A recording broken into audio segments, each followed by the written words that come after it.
This is CBN NewsWatch. Thanks for joining us for CBN NewsWatch. I'm Mark Martin. Tuesday was a significant off-year election day in several states. In Kentucky, Democratic challenger Andy Beshear declared victory in the governor's race over Republican incumbent Matt Bevin. Republicans kept the governorship in Mississippi, and in Virginia, a big win and shift for Democrats. Suburban voters turned out in high numbers, particularly in the northern Virginia area near Washington, D.C. Polling showed that gun control was a major issue after a shooter killed 12 people in Virginia Beach in May. Democrats have pledged to enact stricter gun laws, while Democrats claim it's bad news for President Donald Trump. CBN chief political analyst David Brody points out he lost Virginia in 2016, but still won the presidency. Hillary Clinton won Virginia in 2016, and how did it work out for her? Donald Trump is not on the ballot. So as much as Democrats are going to make a big deal, when he's on the ticket, it means it's a big difference.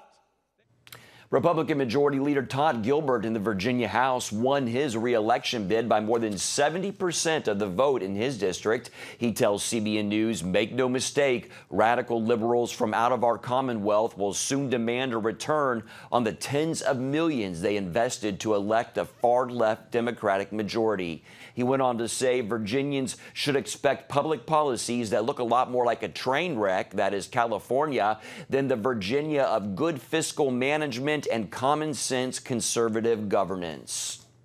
Dr. Nick Higgins with the Regent University Robertson School of Government joins us now to discuss the outcome further. Welcome, Dr. Higgins. Thank you so much. Pleasure to be here. Yeah, appreciate your time and your insights. How significant is this win for Democrats in Virginia? You know, I would actually argue this is not as significant as they might make it out. And I want to make it clear that both the Senate and the House, as well as the governorship in Virginia, is under Democrat control. And that is a major change. The first time in almost 26 years that this has been the case.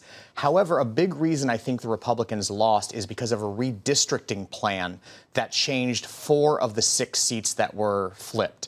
A court-ordered plan changed some of the districts and made them all more heavily Democratic. And so 4 of the 6 Republicans who lost new districts. They weren't winning in the same district they were before. So I would argue this is not a sign that that Virginia is heavily Democratic, but actually just some political maneuvering that has resulted in these results. Well, what could we see as far as conservative causes being at stake, like the battle in Virginia just this past January over post-birth abortion? Yes, that's one area that you might see some legislation come up. Obviously, the Speaker of the House, Kurt Cox, firmly stood up against some policies to expand abortion in Virginia. With the Democrat majority, you might see some modification to that law. There's also been discussion of trying to ratify what's called the Equal Rights Amendment, though I don't think legally they have the ground to do that. You will see some movements to more leftward politics because of this majority in all branches. Well, let's talk big picture here, Dr. Higgins. What can Republicans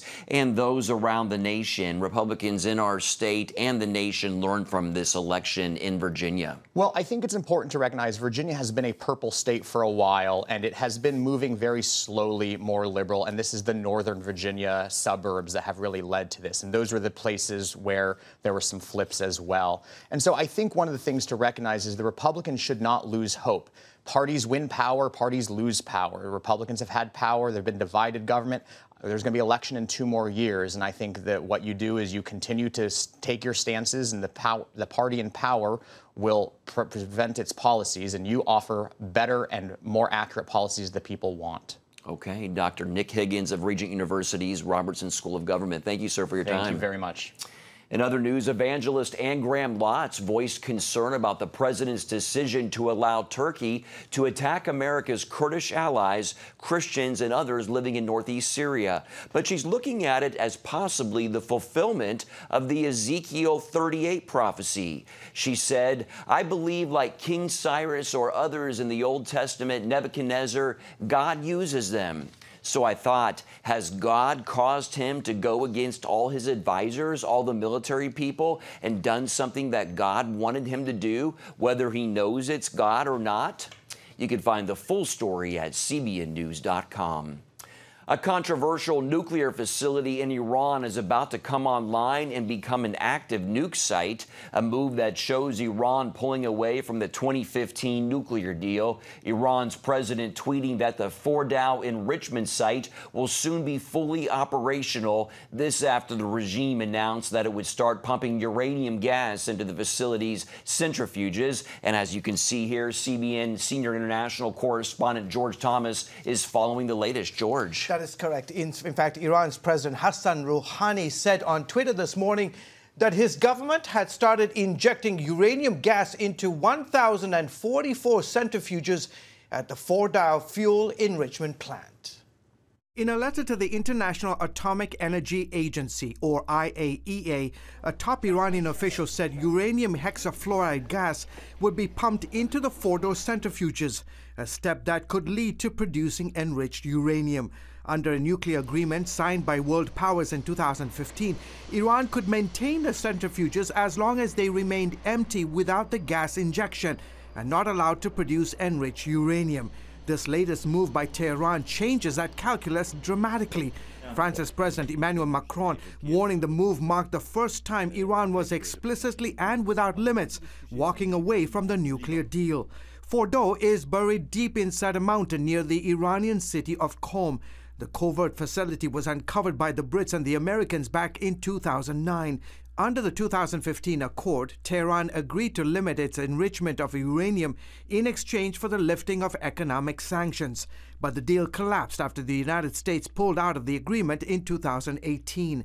Since then, European nations have been unable to give Iran a way to help sell its oil abroad as it faces renewed U.S. sanctions. Meanwhile, Israel's prime minister is warning that Iran's decision to enrich uranium at the facility endangers his nation. CBN's Middle East Bureau Chief Chris Mitchell says beyond the regime's nuclear ambitions, Tehran also seeks to surround the Jewish nation and destroy it. If you look in Israel's northern border, Hezbollah at one time had about 14,000 rockets back in 2006. They have about 150,000 rockets now. They have rockets in Yemen. They have rockets in Gaza. They also have rockets, they believe, stationed in Syria and Iraq. So actually, they're trying to surround Israel with threats of precision-guided missiles. Israel's prime minister has vowed to fight back, saying, quote, "We will never let Iran develop nuclear weapons. This is not only for our security and our future. It is for the future of the Middle East and the world." Mark. All right, George, thank you for your insights. Switching gears, as wildfires destroyed thousands of acres of land and causing massive property damage in recent weeks, some 3,000 people have returned to Paradise, California. Last year's wind-driven wildfire killed 85 people and incinerated about 19,000 homes, businesses, and other buildings in Paradise. All around town, there are signs with the rallying cry, "Rebuilding the Ridge," the wind-swept jut of land poking out of the Sierra Nevada. We've been seeing crazy weather on and off through the year, and winter weather is no different. Joe Bastardi, Weather Bell meteorologist, joins us now with a look ahead. Welcome, Joe. Well, it's nice to be here. We've had the warmest October on record in parts of the nation. Now comes an early November storm. What's with the extremes? Well, first of all, this happens quite a bit. You've got to go back and look. The problem we have, folks, is that nobody knows what happened before. For instance, in 1991, the air was so cold across the central part of the United States, it was more like mid-January than it was early November. The other thing is, while it was the warmest October on record in some places in the East, wasn't that way in the western part of the United States and over the northern plains. In addition, of course, wildfires make headlines the same way hurricanes do. You can have a down hurricane year, but one or two big hurricanes will steal the headlines. Do you know the wildfires are only 60 to 80% of the average over the last 10 years this year, and way, way underneath what they were in the 1920s and 30s. So the large-scale perspective, and believe me, this gets my company attention. We forecast this stuff, so if we forecast it accurately, people come to us. If there's anybody that would like to say, yeah, it's getting so crazy, you got to come to me for the weather forecast, it'd be me. But it's not. This is what nature does. People seem to have lost track of the fact that this is not the Garden of Eden here. We're tenants on the earth, and what we need to do is adapt to these things. There are 45 million people, 42 million people living in California now. There were only 14 million back in the 1950s. What do you think happens when you put more people into an area that's normally dry, which California is, build all these houses, and then what do you think is going to happen if there are wildfires going off? So the fact of the matter is this: we do have major, major cold air on the weather charts for the month of November.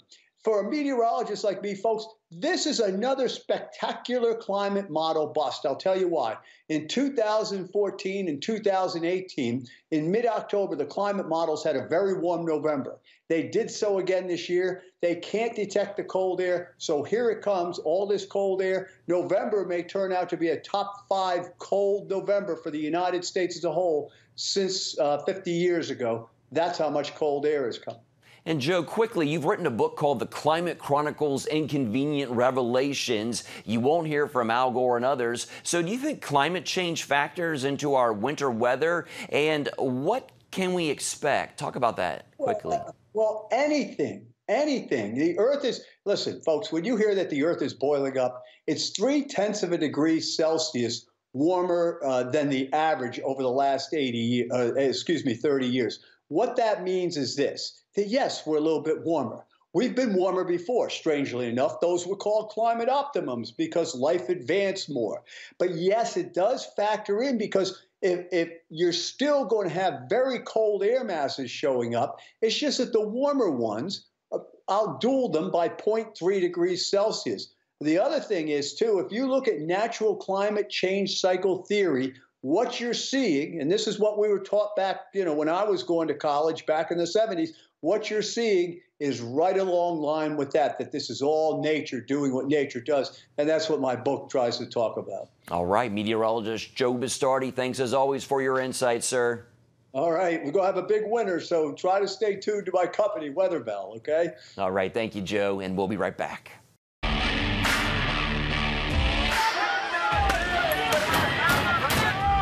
Have a sex before you marry is a bad idea.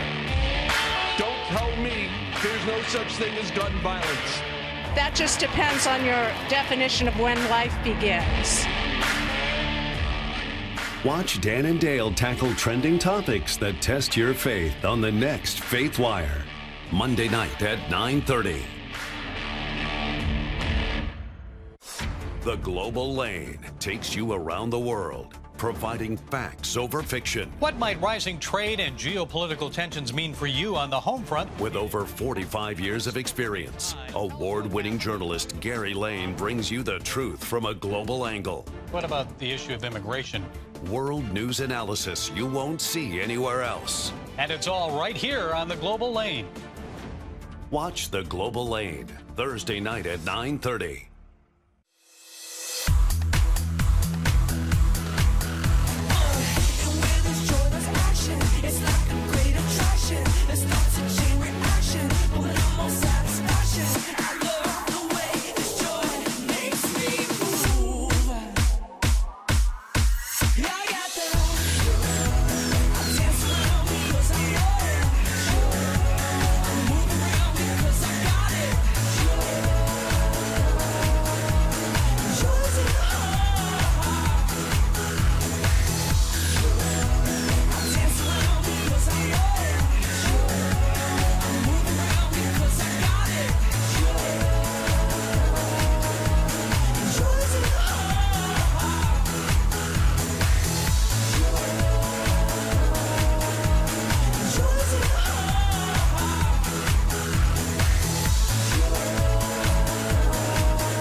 Welcome back, everyone. The movie Arctic Dog is in theaters for a winter blast at the box office. Here's a Studio 5 sneak peek at a little dog with a big dream. So, who's gonna be a good boy? Who's gonna be top dog? Oh, that's you. Oh, look at me. Oh, no, that's you. Top dog. You are. Top dog! I got a package. I got a sled. I'm ready to go. Wah! Top dog! Is that an earthquake? The film is about an Arctic fox named Swifty. That's me. Talk about bright-eyed and bushy-tailed. Swifty must band together with his friends in order to stop an evil walrus from melting the polar ice caps. Time to break the ice. We gotta do something. Swifty is an Arctic fox, genetically predispositioned to be invisible. None of these things kind of help his confidence, because all he wants to be is seen. It's gonna be me one day. Not on my watch. Back to work. Angelica Houston plays Magda. She's this taciturn caribou. Now listen. We're listening. Stop doing that. I like Magda very much. She's no nonsense, and she has to kind of give over the business to this small Arctic fox. Don't you worry, Magda. You won't regret this. Heidi plays two separate characters in the movie. She plays Jade, and she also plays Bertha. And you couldn't really have two different characters. I must say I'm impressed. You know, when I first read for the movie, I had a small part, Bertha. She's German and she's an otter.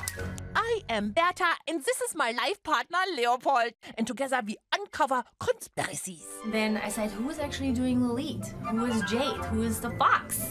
And they're like, well, we're still casting. We don't know. And then I said, please, can I also try for that part? And they said, well, you have a part already. And I'm like, well, but I could try and I could change my voice. What? Really? And so they sent me over the lines and I tried out for it and I got the part. The movie is about saving the Arctic, which also in real life, you know, it's melting away. It's something I feel rather passionate about.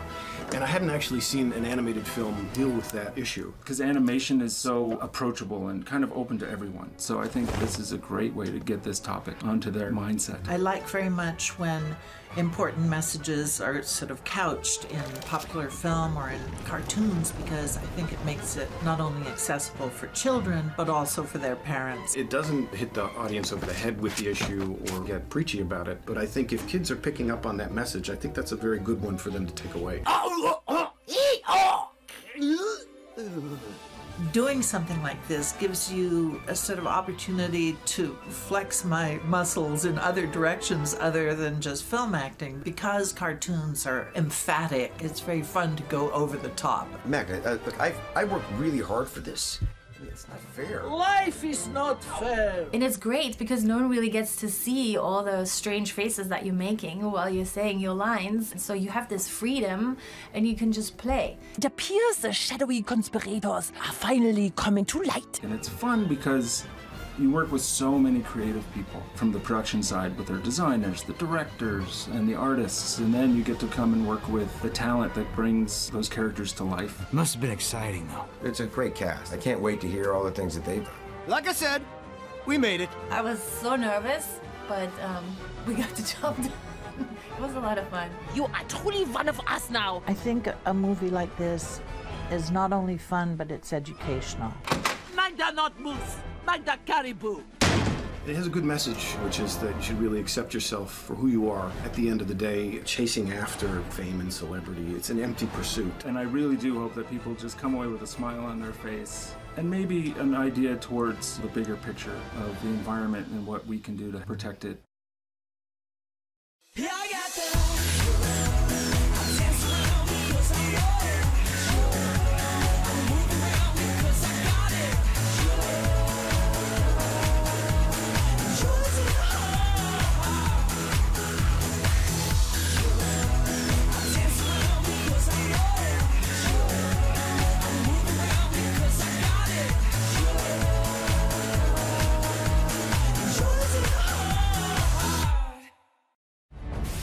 On the home front.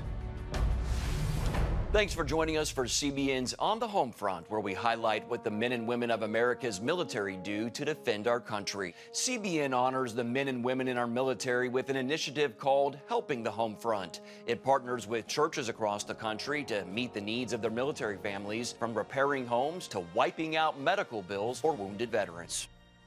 On the Home Front, Tuesday morning at 10:30. If you want to be an attorney with a passion for serving people and for excellence, Regent University needs to be high on your list. Regent's award-winning law school doesn't just create lawyers. We create leaders, judges, prosecutors and defense lawyers, civil litigators, and leaders in government. My focus has been trying to really make sure we have the future leaders we need for the bench and the bar and for society generally. You'll learn from highly credentialed leaders who are current and former judges, distinguished scholars, and ACLJ counsel. I'm so glad I chose Regent. The relationships here have been amazing. The faculty have been amazing. Not everybody's called to the same thing when they leave law school, but they're called by a God who has a purpose for their lives, and He is going to use that education to make a difference in the world. Regent will prepare you to be a purpose-driven, practice-ready lawyer. To start your rewarding law career, complete the online application, submit your transcripts, and take the law school admissions test by July. Apply today.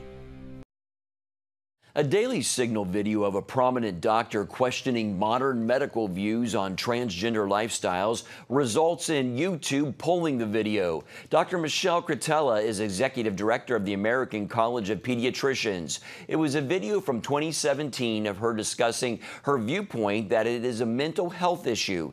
She says the science speaks for itself. Our bodies declare our sex. Biological sex is not assigned.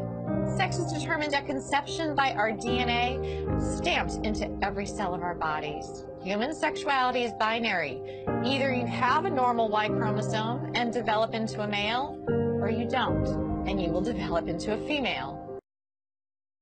She says although the scientific facts haven't changed, the culture war over the issues and identifying it as a mental health issue has, and the medical consensus is changing to accommodate the culture. Jarrett Stepman with the Heritage Foundation joins us now with more. Welcome, Jarrett. Thank you very much. Dr. Cretella's video has been out for a while, but captured attention when you guys put it on your YouTube channel from your Daily Signal website. Tell us what happened. Yeah, the YouTube actually pulled down this video. They told us that it was actually a form of hate speech because of a specific line that she said that if a person wants to chop off an arm or a leg, it would be considered a mental illness. If they want to chop off their genitals, that would be considered transgenderism. And I think this video itself was meant to spark a debate about the science behind transgenderism. Unfortunately, YouTube, which is owned by Google, saw things very differently, pulled down this video, and we've been in a long battle with them ever since. You have contested the move with YouTube. What has been their response? Well, YouTube has refused to post a video with that line in it. And we actually did have a back and forth with Facebook as well, which initially pulled the video. It has since then put it back up onto Facebook. We, of course, have it on our own website, dailysignal.com. But YouTube really isn't backing down on this. They refuse to actually have the full unedited video on their website. So what is most concerning about this action by YouTube? Talk big picture here.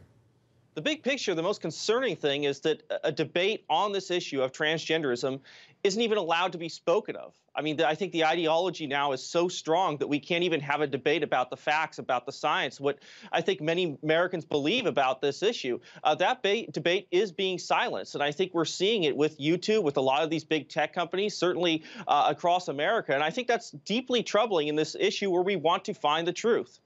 Do you think that conservative countercultural thoughts and free speech will ultimately be protected online? Yeah, and I think ultimately, you know, the truth will prevail. I mean, this is a society, I think we believe very deeply in the issue of free speech. It's enshrined in our First Amendment to the Constitution. I think Americans ultimately will seek the truth. And so despite the fact that YouTube and others are trying to censor this content, I think it will ultimately get out there, especially if pressure is put on by the customers. Are you going to continue pursuing this with YouTube? We are going to keep pursuing this, and we're going to continue to keep the video up on our website, certainly on Facebook. And we will continue to push videos like this on this issue in the future, no doubt. So this specific video with YouTube, I mean, are you going to continue, like, maybe possibly going down a legal route as far as suing to keep it on their site? We're not really pursuing that at this time, but we do put the video with the edits with a link going to our website with the full unedited video. So those who go to YouTube will be able to go to our video on our own website, and the edited one is currently up on YouTube. What can viewers do if they're concerned about this, if they want to see the full version on YouTube? What can viewers do? they should contact YouTube. They should contact Google. I think that's the biggest thing that can be done right now is pressure from customers to no longer accept this, frankly, silencing of people on these platforms. I think that's an incredibly important thing, and that's certainly the thing we want to bring attention to. You know, obviously we believe in a free market. We believe in the free exchange of ideas, and we think that customers and those who go to view these things have a reason to put pressure on these companies not to censor the content on their websites. All right, Jarrett Stepman with the Heritage Foundation. Thanks for your time, sir. We appreciate it. Very much. Coming up, success for Kanye West's new gospel album brings praise and criticism. If you want to be an attorney with a passion for serving people and for excellence, Regent University needs to be high on your list. Regent's award-winning law school doesn't just create lawyers. We create leaders, judges, prosecutors and defense lawyers, civil litigators, and leaders in government. Ready to become a purpose-driven, practice-ready lawyer? To start your rewarding career, complete the online application, submit your transcripts, and take the law school admissions test by July. Nutrition, exercise, essential oils, weight loss, and more. It's Healthy Living with Lori Johnson. Talk about what's in this. Join CBN health reporter Lori Johnson to get the latest information from today's top health experts. This is fantastic. Find out what you need to know to live a healthier life. Watch Healthy Living, Tuesday night at 9:30. Woohoo! Hi, Superbook fans. Here's something else you'll love. It's the new Superbook Bible app. It's packed with games, activities, and Superbook episodes that you can watch for free. Oh no! There's trivia, a fun daily devotional, and answers to your Bible questions. Plus, an easy-to-understand Bible the whole family will enjoy. You can even create your own Superbook character. Ta-da! Whoa! No super balls, man. Come with... Sorry, pardon me. Sorry, excuse me. Ouch! Are you getting this? Earn super points to win daily prizes, too. And so much more! Time to get back to my adventures. See you soon. It's the new Superbook Bible app. Free downloads on iTunes, Google Play, and Amazon. Thanks for staying with us. Kanye West's first gospel album, Jesus is King, just out on October 25th, became his 9th consecutive album to debut at #1 on the Billboard 200 chart. He also crossed over to #1 on the faith-based Billboard charts. Now he's receiving both criticism and praise for his work and his newfound faith. Successful Christian hip-hop artist weighed in with Studio 5 about all the talk surrounding Kanye. He says what's on his mind, and he does not really. He's unmoved by what opinions you might have of him based off of what he feels compelled to say. Mm-hmm. And at this juncture in time, I believe he's compelled to tell people about Jesus. I believe he's compelled to say, I found a new faith and I'm serious about it. You can see the full interview on Studio 5 tonight on the CBN News Channel at 9:30 Eastern. That's going to do it for this edition of CBN News Watch. Remember, you can find more of our news programs on the CBN News Channel anytime or online with cbnnews.com. Also, tell us what you think about the stories you've seen by emailing newswatch@cbn.com or talk to us on Facebook, Twitter, and Instagram. Hope you'll join us next time. Have a great day.